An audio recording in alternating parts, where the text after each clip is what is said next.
When you think of vacation, you think of that very needed break from work. But vacations have the potential to do so much more. Sometimes couples don't need a break or a distraction. They need a quieter place. They need clarity. Lake Tahoe brings that kind of pause. Its clear blue water, mountain air, pine forests, and wide open views create a setting where two people can step out of survival mode and remember that there's still something worth protecting between them. If you're planning on going to Lake Tahoe, thinking about it, or could just use some clarity, this video is for you.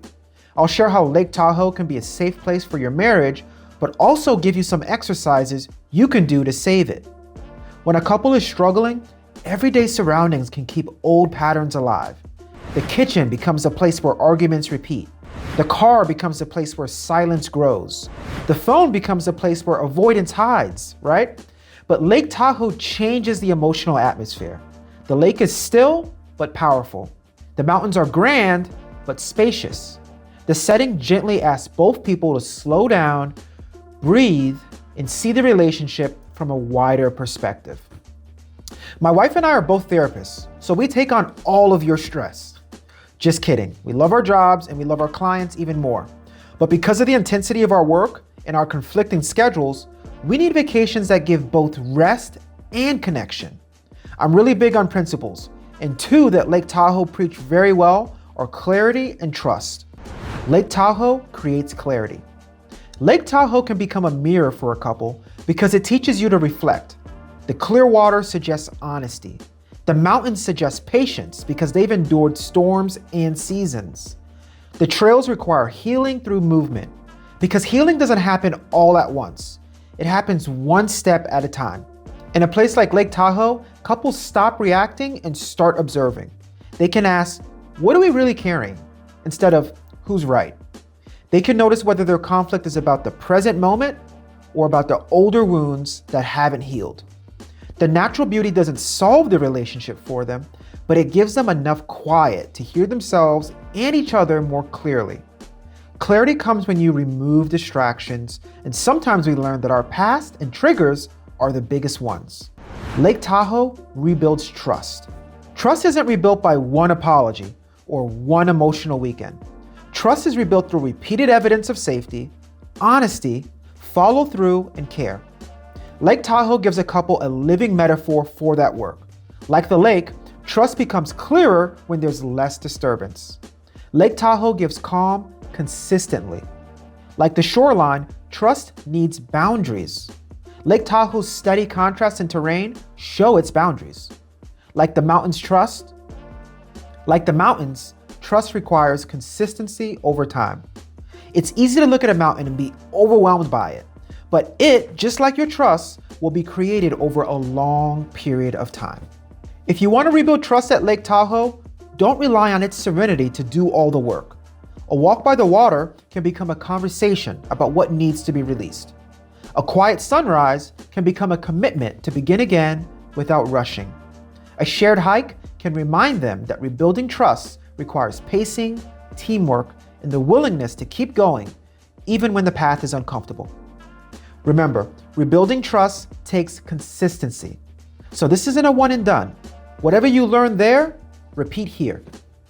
Advice and exercises. Here's some advice and exercises I think will make a great impact on your relationship. First, the Clearwater Conversation. Ask your spouse to sit somewhere with a view of the lake. Put your phones away and take turns answering one question at a time. Questions like, what do I need you to understand about my hurt? The speaker is going to get 5 minutes of uninterrupted talking. The listener, when they're done, will respond with, what I hear you saying is... That exercise is going to build emotional safety before problem solving even begins. Second, the shoreline boundary exercise. Stand on the shoreline. Both of you take turns in naming 3 boundaries that would help the relationship feel safer. These should be specific and behavioral, such as, I need us to not raise our voices during conflict, or I need honesty about plans, money, or communication with others. Then ask them to choose one boundary each that they will honor immediately. Third, the trust trail practice. Take a walk or hike together and agree that each person will share one small action they can consistently over the next week do to rebuild trust. That action should be realistic, measurable, and repeatable. For example, I'll check in every evening before bed, or I'll follow through when I say I'm going to do something. A trail takes time, and so does rebuilding trust. Consistency is what's most important here. Fourth, drop the rock. Both of you pick up a small stone and privately think of one resentment, fear, or defensive habit you're willing to begin releasing. You don't have to forget what happened, excuse a bad behavior, or rush into forgiveness. The point here is to identify what you no longer want to carry. Place that stone down together. You didn't create this alone, so this is a symbol of a healthier pattern, getting through it together. Fifth, the sunrise commitment. At sunrise or early in the morning, invite them to finish this sentence aloud. Today, I'll make our relationship safer by... Each commitment should be small enough to do that same day. Trust grows when promises become visible through action. Lake Tahoe can't rebuild the relationship for you, but it can give you the kind of setting where rebuilding feels possible. It can quiet the noise, soften the defenses, and remind them that clarity isn't about winning an argument. Clarity is about seeing the truth because we removed our distractions and can now clearly decide what comes next. I wish I could be with you while you enjoy Lake Tahoe. Let me know in the comments which exercise you think would be best for you. If you aren't able to make it to Tahoe, find a similar setting and give these a shot still. Use the lake as your reminder. Be clear with each other. Be steady like the mountains. Move slowly when you need to. Keep your promises small, but be consistent. Trust doesn't return because you demand it. It returns because both of you learn how to become safe again.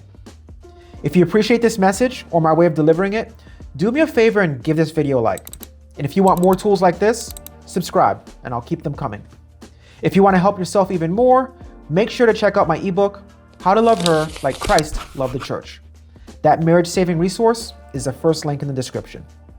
If you feel like this video could help someone else, don't be greedy. Sharing is caring. Share this video with them and let them learn something new too. I look forward to catching up with you in the next video, which is coming up now. But until then, God bless you and your family.